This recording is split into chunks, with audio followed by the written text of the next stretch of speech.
Welcome to today's Insights for Action session. It is our episode 9, our first episode of the year, and it's on Indigenous economic development. Welcome.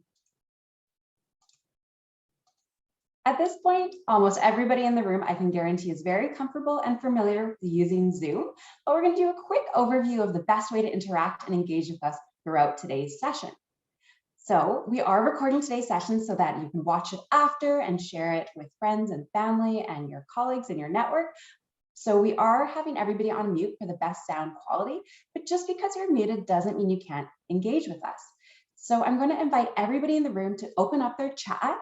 You'll find that button at the bottom of your screen. And I want you to say hello and tell us where in the world you're joining us from. I'm currently joining you from Victoria, British Columbia. And I am in my home office, and it is a beautiful day today. So thank you all for being here. Another way you can interact and engage with us is through the reactions feature. So I invite everyone to practice giving me a thumbs up using the reactions, use the round of applause feature. That's personally one of my favorites. And you can use that throughout today's session whenever you'd like. And I just wanted to remind everybody in the room today, when you're using the chat throughout today's session, we do ask that the chat remains a respectful and inclusive space. Thank you all for being really mindful of fostering this safe space that we're creating today. And before we continue, I'd like to do an acknowledgement of traditional lands. Royal Roads University acknowledges that the campus is located on the traditional lands of the Cossepsum, Esquimalt, and the Lekwungen Songhees ancestors and families. It is with gratitude that we now learn and work here where the past, the present, and the future of Indigenous and non-Indigenous students, faculty, and staff come together. Welcome. And today's session, Insights for Action, Indigenous Economic Development, we have a great panel, and I'm going to invite Charles Krusikoff, who is the program head of the MBA, to introduce our speakers today. Okay, thank you, Amara. And some of you all may have joined us for some of our earlier Insights for Action series. So I am one of the co-hosts with my colleague Ross Porter from the School of Business. And I believe I saw this as the 9th of our presentations. And some of you may remember that about a year ago, we had a presentation with Hope Sanderson as our speaker, talking about economic reconciliation, and had a very interesting talk. And I think we took it to heart, this Insights for Action, because we took action and we worked together over the past year. And so Hope and myself, together with Kaylee and Lisa, who are speaking today, we have been working and developing in a partnership between Haisla First Nation and Royal Roads, a partnership to develop a graduate certificate in Indigenous economic development. So our discussions today build on some of the conversations we've had and some of the presentations and discussions we've had in that program as we've been working together with Haisla Nation to deliver that to a group of Indigenous managers over the past year, a few of whom I think are joining us today for the discussion. So I am going to turn most of this, I am just the MC and going to be posing some questions, but really the stars of the show, Dr. Hope Sanderson, who's an associate faculty member here at the School of Business, and Kaylee Gardner from Haisla Nation and Lisa Grant from Haisla Nation as well in business development. So I will let you, you all give your own personal introductions and talk a little bit about your role and highlights from your experience in this growing Indigenous economy. Who wants to go first? Hope. Yeah, Hope, you can go first. All right. Tanse, everyone. Tanse kia, as we say in Cree. And welcome to another Insights for Action. And what I like about this is that I've had a lot of follow-up from the previous one that I did by people who are asking about how to take action on the topic of the day. So I think that's exactly what, Charles, you were trying to achieve with these, is people taking action on whatever the topic is. So great. So I come to you from the traditional territory of the Shwepsum and Lekwungen people on the RRU campus today. And sorry, if you heard that motorcycle outside, you might hear dogs, you might hear motorcycles, whatever. I guess that's the Zoom life these days, right?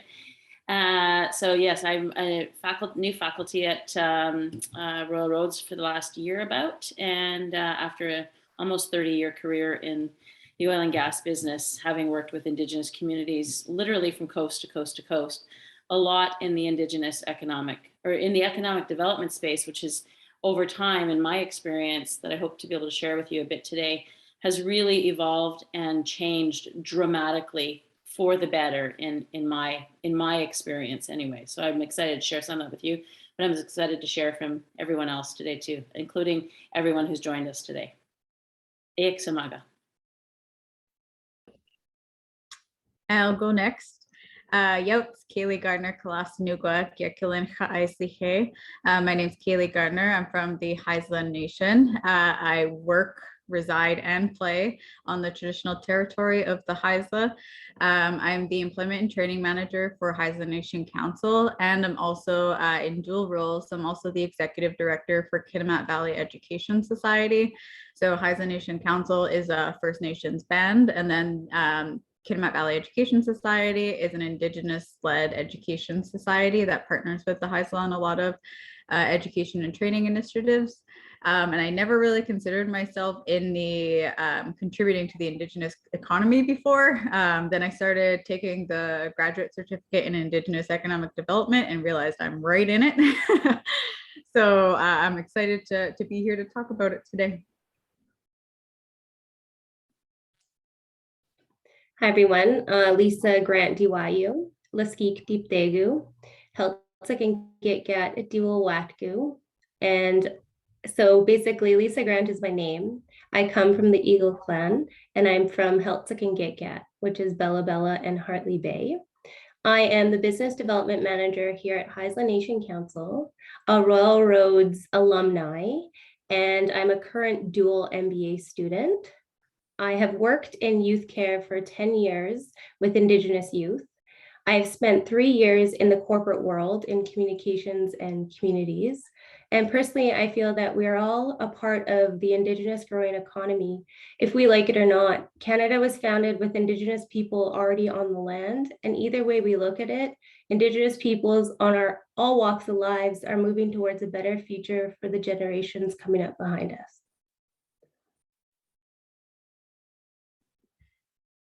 Okay, thank you all. And so in our program, we had the opportunity to hear from one of Royal Roads' adjunct faculty members, Carol Ann Hilton. And those of you, and we'll put a note in the box, but she has her book, The Indigenomics, Taking a Seat at the Economic Table. And she has her Indigenomics Institute, and I saw several emails, she's got a conference coming up. But in her book, she talks about this emerging $100 billion Indigenous economy. And so much of it's already happening. It's continuing to grow and develop. So why don't you tell us a little bit more about your experience and as you've watched this economy grow, and where you see some of the future opportunities for your community and this wider Indigenous economy that's continuing to develop and grow. So I guess I see Hope, you already are unmuted, so I'll hand it over to you. Well, as I noted in my introduction, I've been in this business for a long time, close to 30 years, just as a practitioner. But before that, studying this aspect while I was in university myself, and in my MBA at Royal Roads. And what I have seen is a quantum difference and leap from where we started. I worked in pipelines for most of my career, and when we started really looking at this seriously from a NOVA perspective many years ago, our CEO had a vision at the time to build the Mackenzie gas pipeline project, and recognized that the community wasn't ready for that from so many perspectives. And their ability to participate in that project, which would at that time even have been probably a multi-billion-dollar project back in the early 70s. And so we didn't end up building that pipeline because he actually prompted the need for an inquiry to make sure that Indigenous rights were settled so that Indigenous people could then also participate in employment and training and business development and start to grow that acumen. And so it's been a long, slow 30 years, but I've seen a dramatic shift change in the last 10, I would say, to what Carol Ann does talk about in her book, this $100 billion economy. We're not talking about clearing contracts or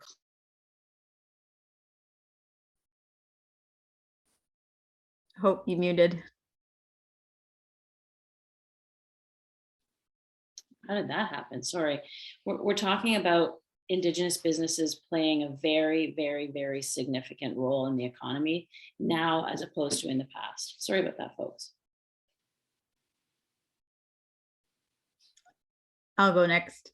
So the Indigenomics book was so awesome to read. That was also introduced through the program that we're in, that we have been co-partnering with Railroads on to develop. And that was definitely an eye-opening experience for me. Reading that book was interesting because it was almost like a textbook. And I was like, I can't believe there's been so much research done on this particular topic that we just get to read this whole book and gain all of Carol's knowledge that she's gained over the years. So that was, I want to give a shout out to her on her book. If you have a chance, please read it. It's really good. But going to my experience, it's mostly within the employment and training portion of the Indigenous economy, not so much on the business development type side.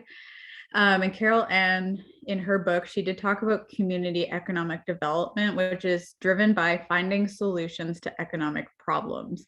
So I would say that's more in the sector that I'm working in within Indigenous economies. And our community noticed some barriers, such as things as having a driver's license or not having a driver's license was a barrier to employment with an industry that was operating within our territory. So after we identified that, we opened our own driving school, which is a nation-owned entity. So we actually oversee that. So in that sense, I am involved in managing a business for the nation, with the primary focus being to remove that barrier to employment, to maximize those opportunities for our members. So that was one way of being involved in the Indigenous economy. The other one is the program that we were just talking about, the Graduate Certificate in Indigenous Economic Development. So we identified a gap, which was we were trying to find post-secondary education programs with an Indigenous focus. And that was really hard to do. I tried looking across Canada and there was very few that were accredited, and especially to be at the graduate level. So Lisa and I already had established working relationships with Railroads.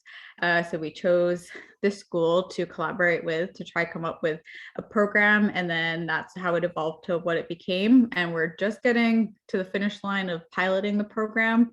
I'm sure we'll talk about that more near the end of this on that program.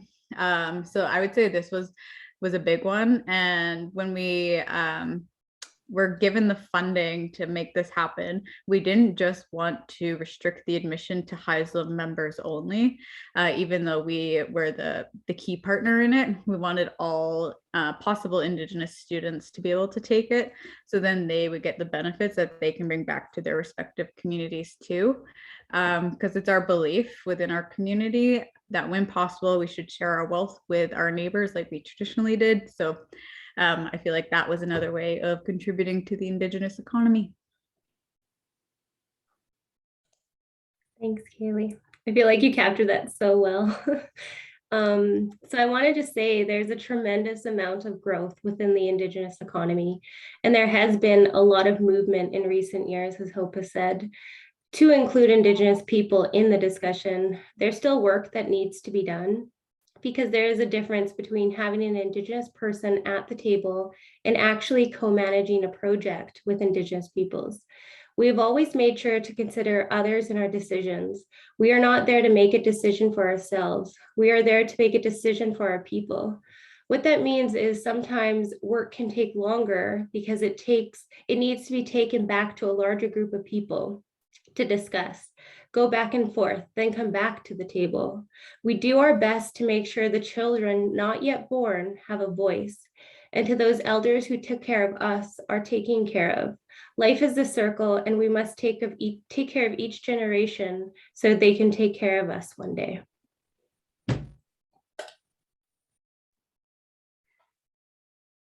Thanks for that, Lisa. And one of the another student that I'm working with talks a lot about this idea that, companies, especially on many of these projects, come and are there for a while and they have a certain time horizon. But as you indicate, this has been your territories and in your community's territories for thousands of years and will be for thousands more years. And so you have a much different time horizon in thinking about those projects. So another question is around some common themes or factors that have been driving this growth of the economy. So what are some of these key issues and factors that have been driving the growth of the Indigenous economy?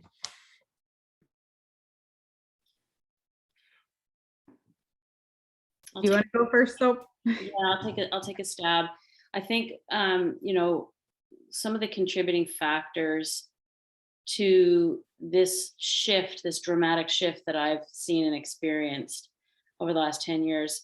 I think we were on a trajectory that was kind of growing, and then we saw this and like a major step change. And I do have to credit the hard work of nations to establish and affirm Indigenous rights on the land through either through negotiation or through litigation, and reaffirming those rights through setting legal precedents. And so that forces then changes in regulations and the way that the land gets used, quite frankly, and by who and when, and then the big part, who benefits. And so I think we have to give a lot of credit to the hard work of nations over the last 10 or 15, even 20 years to reaffirm those rights, because they really have been the cornerstone of determining that path to economic development. I think another part is to give some credit is recognizing the need for the policy on reconciliation in this country. And I personally have experienced, and I'm going to write a book this year, and I'm going to put a big part of this in there, is that once you start down, the first step is admitting there was a problem, right? And in any major issue, and then trying to figure out how to solve it. And I think the reconciliation policy has been a massive catalyst in shifting how Indigenous peoples play in all aspects of Canadian society, not just the Indigenous economy, but because that's where I've played, I've experienced it. So I think those are two major themes and contributing factors to the dramatic change in the growth of the Indigenous economy and the Indigenous participation in the Canadian economy, both domestically and abroad. The Indigenous economy is growing beyond our borders as well, and I think that's fabulous as well. I'll go next. Mine are similar, but I have a couple of different things in my answer too. So one key factor, I believe, is the increasing pressures for land and resources, particularly because Indigenous communities have control, for the most part, over their lands and resources within their own territories. I think it pushes for non-Indigenous businesses and peoples to evolve their relationships within the Indigenous economy too. I think that is one key reason. Another, like Hope said, is reconciliation. But I do believe that not many have a good grasp on what reconciliation should look like or how to participate in acts of reconciliation within Indigenous communities and with peoples. We had this conversation in one of our classes, and it was a really interesting discussion because we brought up that it seems like Indigenous communities and peoples seem to have to put in a lot of effort for reconciliation, which is a bit backwards when you think about it. So some examples that we came up with were things like educating non-Indigenous on the history of Indigenous peoples within Canada. A lot of the onus gets put onto the Indigenous for some reason. And then also we had this conversation, I believe it was on the first National Truth and Reconciliation Day, and we were saying, why were there no events hosted by anyone else? It was the First Nations communities and peoples that had to host their own events for that first national day. So there's things like that where we said it doesn't really make sense that we have to put in those efforts towards reconciliation, and it should actually be a vice versa effort. So I think it might be that people don't know what should reconciliation look like. So then non-Indigenous businesses or persons, I think, use economic development opportunities as one act towards reconciliation. So those are my answers. I think as we sit here and I listen to Hope and I listen to Kaylee, I have to kind of come back to the point where, look at us, we're sitting here at the table with, Royal Roads, a university that has a very high level, and look at us, we're getting educated. I feel like that's a big thing within the Indigenous economic economy now is we are sitting at the table, but it's because we're going and graduating. It's because we're going to post-secondary. I remember my parents, I wasn't allowed to work on the fishing boat anymore. That was what my 3 siblings did, but I couldn't. I wasn't allowed. I had to go to post-secondary education. I had to make sure that I went and got educated. And I think that's a big part now is, our history and where we're going is merging. So what my dad taught me as a hereditary and elected chief is now coming to fruition in academia for me. Now I can merge the 2 worlds together.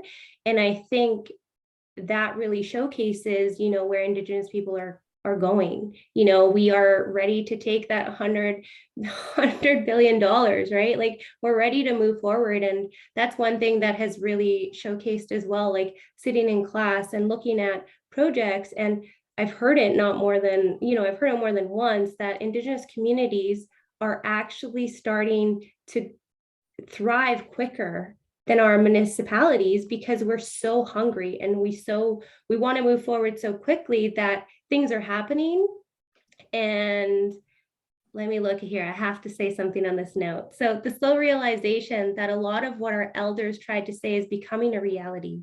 So what they said is coming true. And hopefully that showcases that our people really do have an understanding of the land, resources, and that we can truly co-manage together. That Indigenous people are not afraid to speak up. We are working really hard to find and take our place in Canada.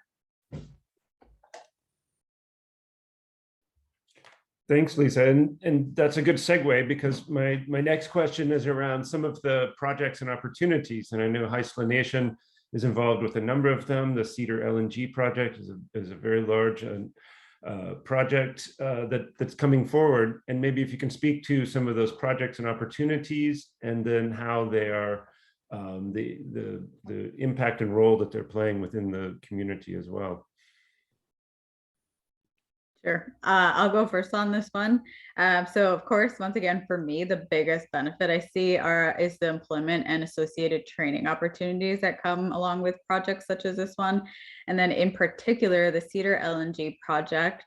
I don't have a full project description to give at this moment, but it's a Haisla owned or Haisla led project with Pembina, and it will be a floating LNG facility right across from our village and community. So we're playing a major role in that partnership to make that LNG facility possible. So that would be a huge milestone for our nation, because being a part owner in the proponent allows us to remove some of the barriers that may come with working with other businesses. And then we can be involved in planning training initiatives for our membership to gain meaningful employment and ensure the workforce consists of many Haisla members and other Indigenous people. And then for our nation in particular, I think some future projects that we can also be looking at are things like entering into clean energy projects, because there's a big movement across Canada for clean or green energy projects.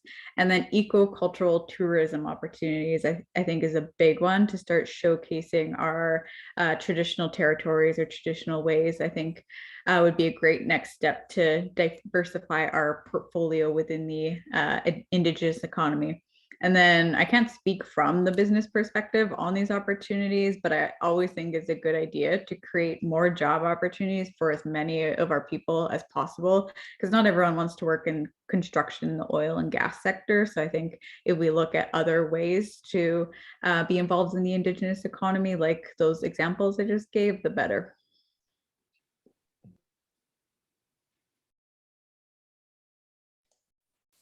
I'll go next. Well, personally, I can talk about this in the role that I'm in. So with economic prosperity or large major projects, there are many opportunities that come with it. My job, for example, was created because of this. And now I get to work on an off-reserve project where I can build economic growth and opportunities to the town side of Kitimat. So I'm working on a large commercial slash residential space right now, where I speak with the district municipality to jointly come together to have this plan come to fruition. There are socioeconomic benefits that come from this, and there are employees that directly look out for the nation. We can build a future for our next generations. Kaylee and I are actually working together on a cultural camp right now for land-based healing. So working together with more minds creates more opportunities as long as your heart is in the right place. And I think that's something big is it's not necessarily all the jobs and the money that come, it is, but you have to think about and think outside the box and how can you find the jobs that aren't necessarily construction or our trades? Like, can we do a land-based healing where you can actually get our traditions to come back, where you have the fishing and you have elders and children and everybody comes together in a learning environment. So how can that money then be turned around into another benefit for the community? But I also have to talk, because we did talk about this in class and I found it extremely interesting, because for Cedar LNG, Keely and I are very fortunate because our colleague is actually a huge part of Cedar LNG. So he was a part of all the negotiations and getting it from, where it is now. And we're sitting in class and we have somebody in class that is non-Indigenous speaking about, procurement and environment and everything where it goes to. And it was like talking about how different LNG is now in comparison to previous projects, on how better it, like within the environment and all this different things. And then at the beginning, we actually did have this colleague come in and he was like, it's a lot harder than it looks, to get to a certain point with having that co-management. And I thought that was actually really interesting, and it's going to be harder. It really is. But if we think about where we want to go on Earth and how we want to, all survive together and keep going, like we need to start putting this extra money and we need to start putting this extra time in so we can actually have somewhere to live. Like I just think about that as well. And I thought that was actually really cool to see both sides of it. So, yeah. And Hope, and I know you, and unfortunately, as we've said, we were supposed to be going up last fall, and then again in a few weeks to Kitimat to visit the community, but we're, like everyone, have been grounded and not able to travel. So, but Hope, I know you've worked with quite a few different communities and on different projects, and maybe speaking about some of the broader observations that you've had in terms of some of the successful projects and the benefits that they've had. Yeah, I think that in my experience with major infrastructure projects, and I know in particular with LNG, this is going to be the first major successful LNG project on the continent, right? And it's done in Haisla traditional territory. But it's being enabled by Haisla. Let's face that. And I remember several years ago, there was another attempt at an LNG project in New England on the east coast of northeast coast of the U.S., and they struggled in siting that site, and they weren't successful in siting it. I can't remember exactly where it was, and they struggled to site it, and the local American Indian tribe put up their hand and said, "Come on over here," right? So I think, and that was about 10 or 12 years ago. So I think we're starting to see very much a different way that Indigenous communities play in this space now, and it's not as peripheral menial contract takers. It's legitimate, bona fide joint venture partners, investors, owners in these projects, and driving change within them, as Lisa alluded to, on how the projects get executed in respecting Indigenous perspectives. So we've had a number of themes in our class and a number of discussions, and we've been talking about these positive aspects and benefits, but what are some of the challenges both in the communities in terms of development? And I know we've talked a lot about the environmental issues, and we're hearing LNG and thinking about that, but then we also know that there are some challenges, any kind of mega project here. Just get you all's perspective a little bit on some of the challenges and issues that these Indigenous invested projects face going forward, and some of your thoughts on how to overcome those barriers.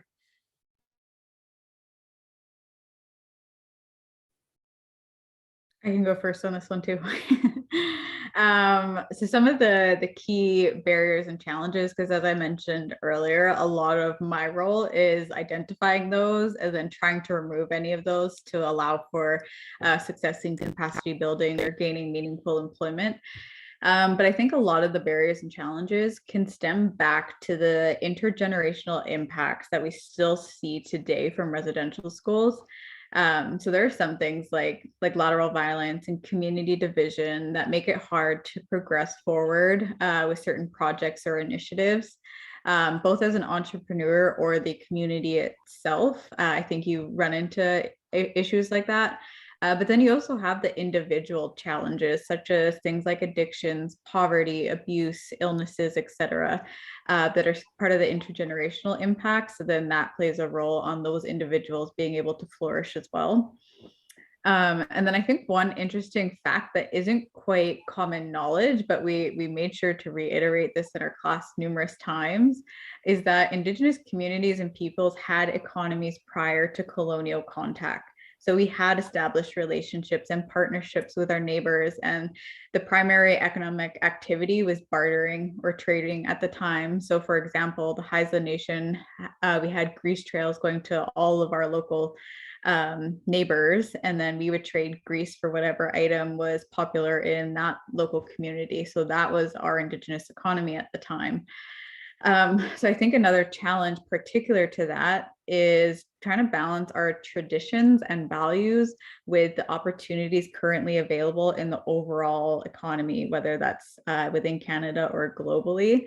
So examples are like not all Indigenous communities or peoples are willing to discuss oil and gas projects going in or on their territory. So they may not be included in any other economic opportunities because of this, because they don't want that one specific thing. But that doesn't mean they don't want to be involved in any economic activity. So I think things like that are a challenge, and it might come back to the education piece where those communities maybe need to better inform people that it's just, these are the reasons we don't want to participate in this, but this is what we're willing to do. And I think it's just some of those things that provide challenges to being able to participate.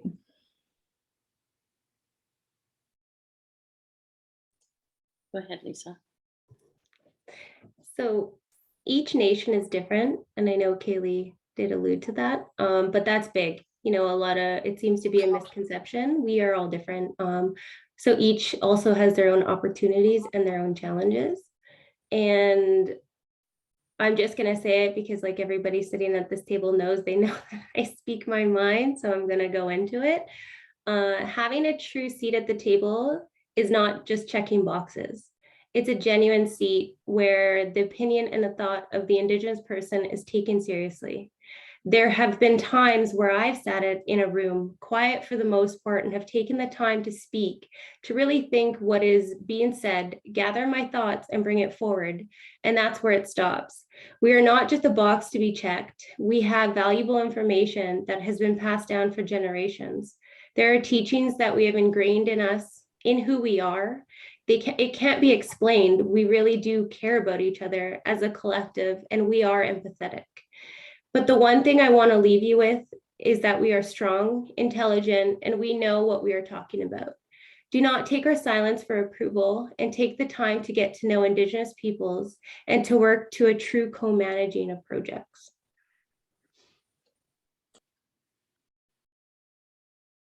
Yeah, well, that was very profound, Lisa. Thanks for that. So I'll just throw in a couple of pieces just to build on what you've both said. I think that what was interesting, we finished our second course in the graduate certificate last week. We had our last speaker come in who runs an advocacy organization, business association in Northern Alberta, Indigenous Business Association, that was started by and for Indigenous people. And she highlighted a number of significant challenges that her member organizations that are all Indigenous businesses face, particularly in trying to compete for contracts when the playing field is not level. I think that's one of the biggest challenges.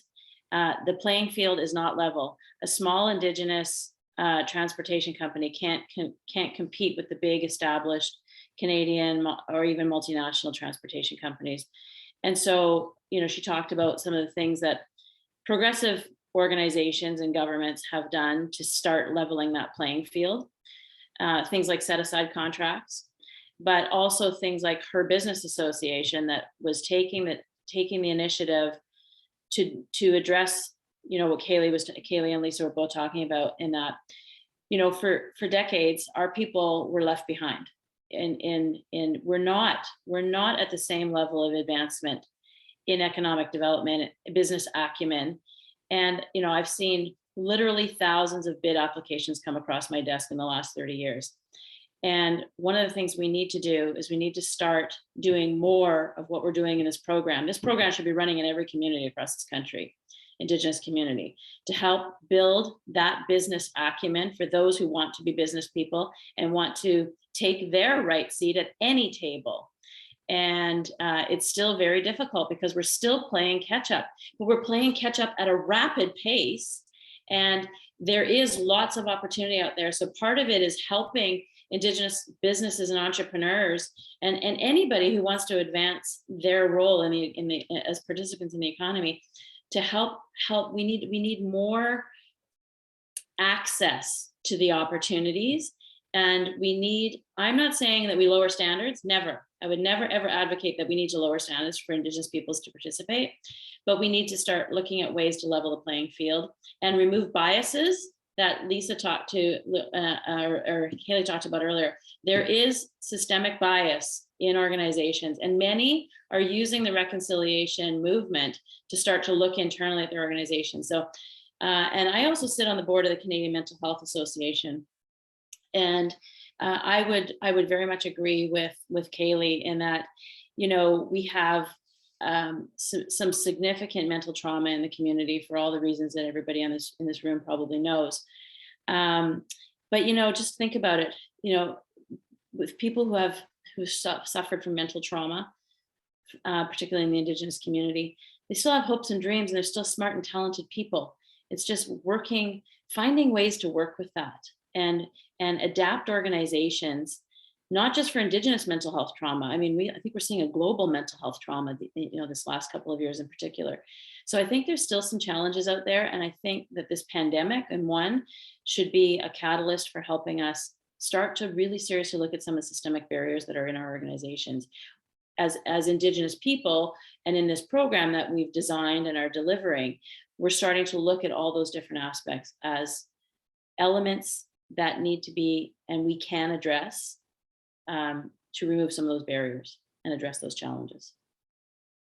Yeah, and I think that's something that's been a very important aspect and part of the conversation that we've had, and all of you have raised this topic, and that is outside organizations, companies that want to come in and partner with First Nations on different projects often have to think about how they adapt their practices, how they adapt HR practices, how they adapt some of their procurement or other aspects, or partnerships, and rethinking partnerships and how that partnership would work. I don't know if you all, you have some comments, because I know this has been an area of discussion both among the students in the program, and then we've heard several examples from speakers as well of that. So what, just some of the key areas that companies that want to work with First Nations should keep in mind and maybe be addressing? I think for sure, in general, just having an understanding of the Indigenous history within Canada beforehand, I think is a big one for any organization as a place to start. But personally, observations I've had, because we also oversee our culture and language program within our nation, within my department. And I think getting to know the community too, even before a formal partnership is established. I've been in some meetings where companies wanted to establish partnerships, and then it was kind of like, we'll give your members employment if we sign this partnership. And I was like, no, that's not how it works. I'm like, you can at least hire a couple right now to show your commitment to the nation beforehand. It shouldn't just be all what's on the paper, and the paper shouldn't drive this relationship. And so getting to know things like that and just get a good understanding of the community. Like for our community, we have our own cultural awareness training. So I would want them to go through that before there's even a partnership, just when those discussions are happening, just to show the true commitment. And it's not all just about the dollar amounts that they could potentially get from a partnership with us.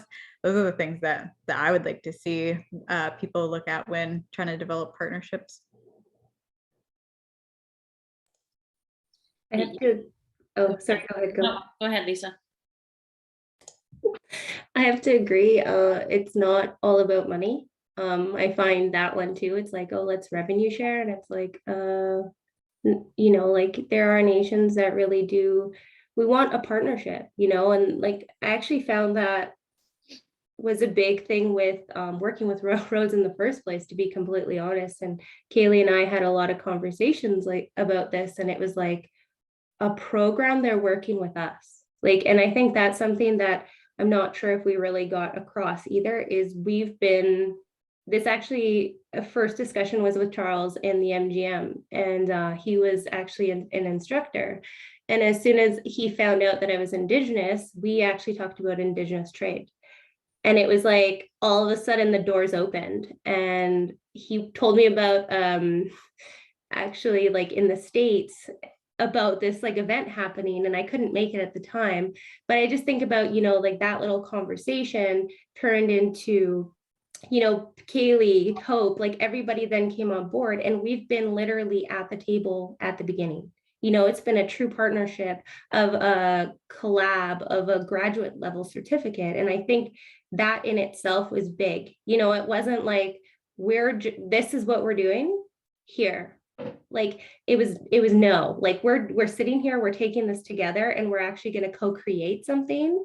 And then when Hope came in, and it was like, oh my God, an Indigenous professor, like I don't think you can truly understand how great that feels until you're like in it. And then now we're sitting here and we're talking to alumni and talking about, just about our experience in general. And I think that in itself showcases it. You know what I mean? Like we have people coming to us every day on a weekly asking us to do business with us, and we have access to the water, we have access to prime real estate. And I just think about, 2% of Canada being Indigenous land. And ironically, we got pushed to these pieces of land, but now you want to use it.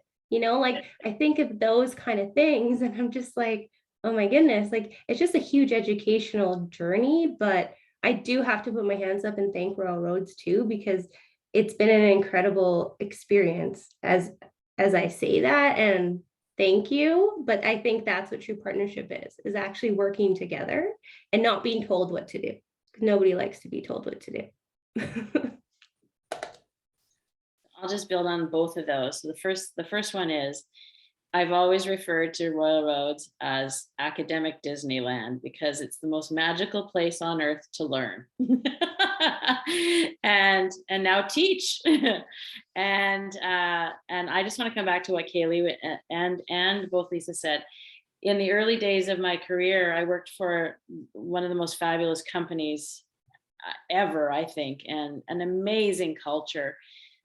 30, 40, 50 years ago, even before I joined, an amazing culture on embracing Indigenous peoples' values, recognition of the land. And I remember, being able to and allowed to, and I think this was exceptionally rare back then, but I think it still tends to be a bit rare. I remember coining what I did was just community relations by hanging around. We didn't have any projects, but we knew that at some point we were going to need to have a relationship with those communities. So I literally would just, jump in a truck, go up, find the closest hotel, go to the community, set up meetings to meet people, hang around, find out what events were going on, go to the events, show up at the community kitchen, help make the meals, help serve the elders, and there was one time I remember somebody says, "Where do you live? What house do you live in?" It just kind of became a fixture in the community, right? And so it's community relations by hanging around. It's relationship building when you don't need the relationship, And same thing, I would go up to Tuktoyaktuk for a project, Mackenzie Gas project. And when consultations were done, I'd stay around for another week, right? And people would invite me to their homes, and it's community relations, it's relationship building just by hanging around. I think that's really important. It goes to your point that, if you're desperate and you need that agreement, it might be a little bit harder to get, or it's going to cost you a little bit more because the relationship and the trust isn't there. Thank you all. And I can say from my own perspective and participating in this program, I mean, part of what has been really special is, in a way, I've been the student in the program. And it's, I think, part of what really makes the program very interesting and very different from other types of programs that I've seen or experienced is that this program is almost all Indigenous students and Indigenous managers, and from a variety of different nations and areas. People are living in different communities and territories and bringing different perspectives. And so that's been really, really interesting. And I think those of us who are outside of the communities and really just want to learn more, just listening to the conversations and listening to the concerns and the issues and different things, I think you gain a much, much greater appreciation. And I know that that's something that everyone can take away and use in their lives. And we've been asking for questions. I know people, if you have any questions for our panelists, we have about 6 or 7 more minutes to take questions from people. If you have any questions that you want to ask.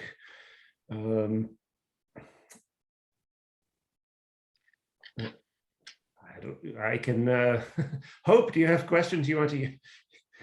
We can take it back to class, huh? You can ask our students here.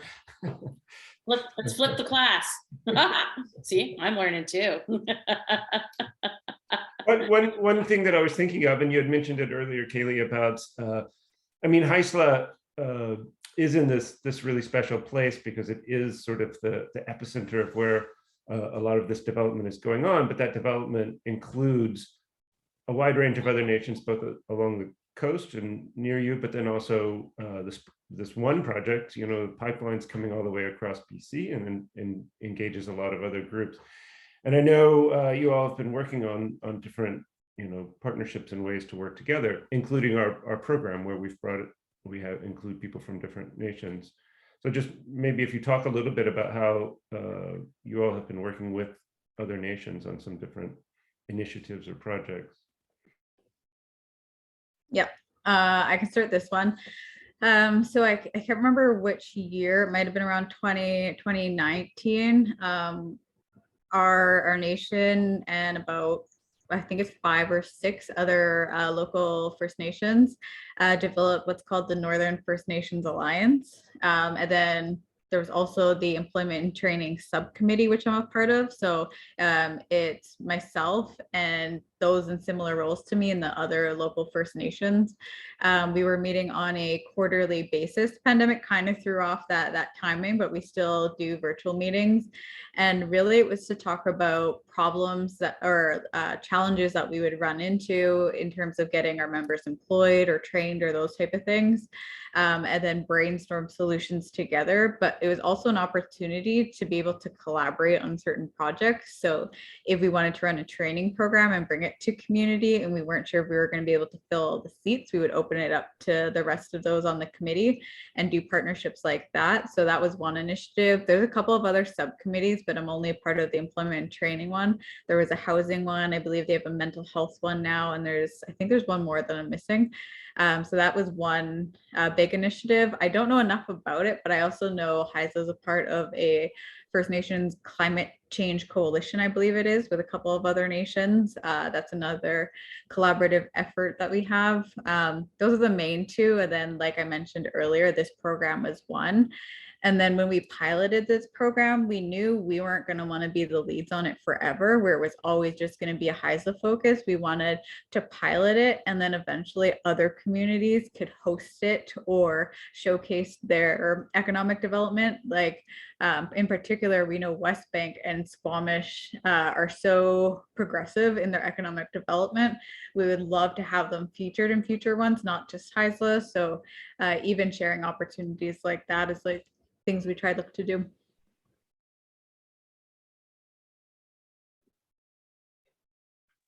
So there was a question in the chat there, Charles, about future offerings, maybe in case folks. Right, and I think, and for those of you who are interested, so this program that we've developed is through this post-secondary partnership program, which is a federal government initiative, which then works together with different councils at the provincial level. So this is one of the BC projects.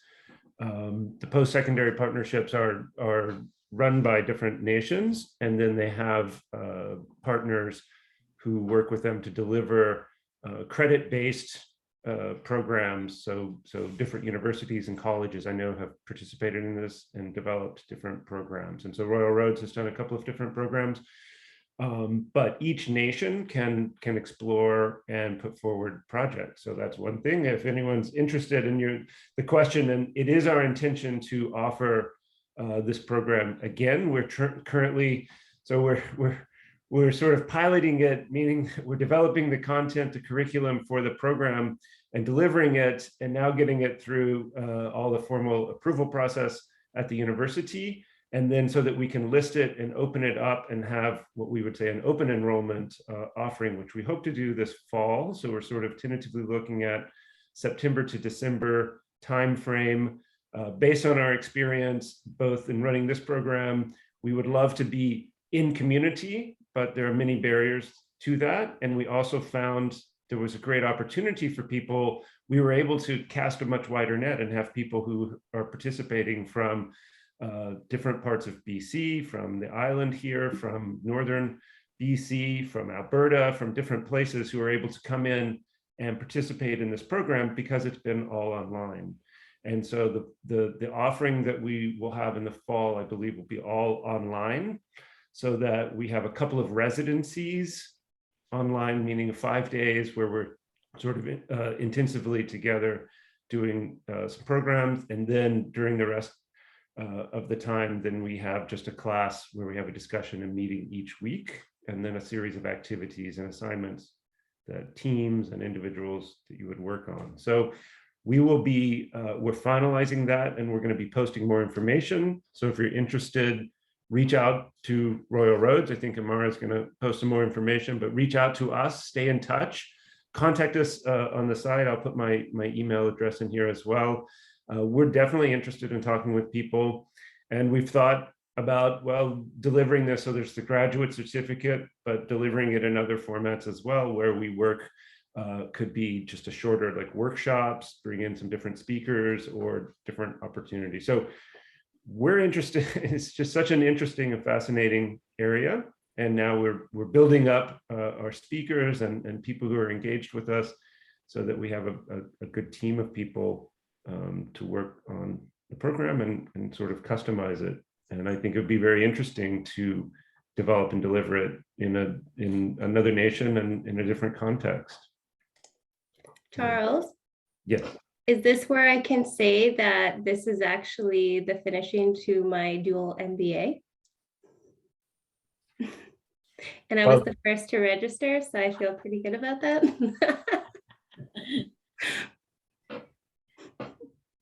Yeah, so this program in graduate certificates at Royal Roads can be used as specializations within the MBA. So someone like Lisa is using this program and the courses together within the program.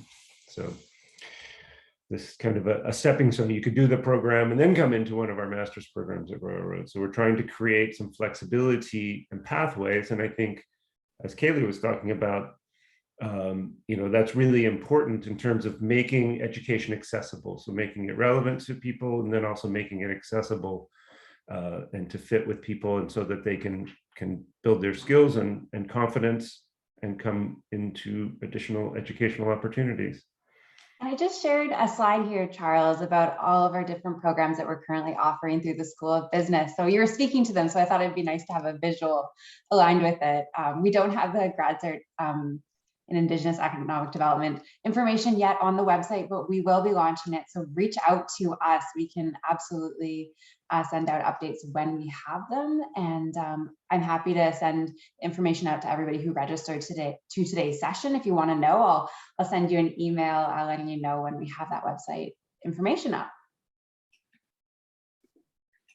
Okay, thank you. And I think we just have a couple of minutes. We want to respect people's time. Additional nations, so please reach out to us and we'll have a conversation. And I know a couple of people that I've communicated with, and we always are open and interested to talk with people. My email address here. Okay.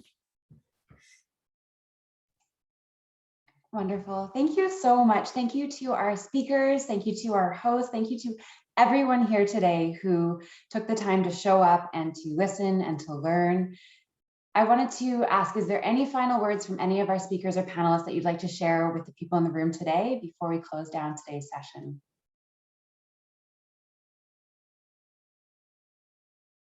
And that's okay if there's not. And you shared so much that I can. I mean, partly I'll say, as I just mentioned, I mean, I'm the student, these guys are the teachers. I've learned so much. And so thank you all for teaching us not only today, but in all the time that we've been working together.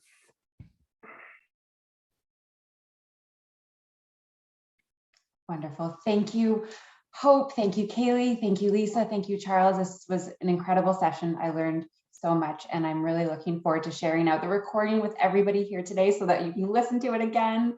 And don't hesitate to reach out to any of us if you have any questions whatsoever. We're here to support, and we can connect you with the right person as well. Hope everybody has a great rest of their day. Thanks, everyone. Escuelas. Thank you. Thank you, everyone. We look forward to talking with more people.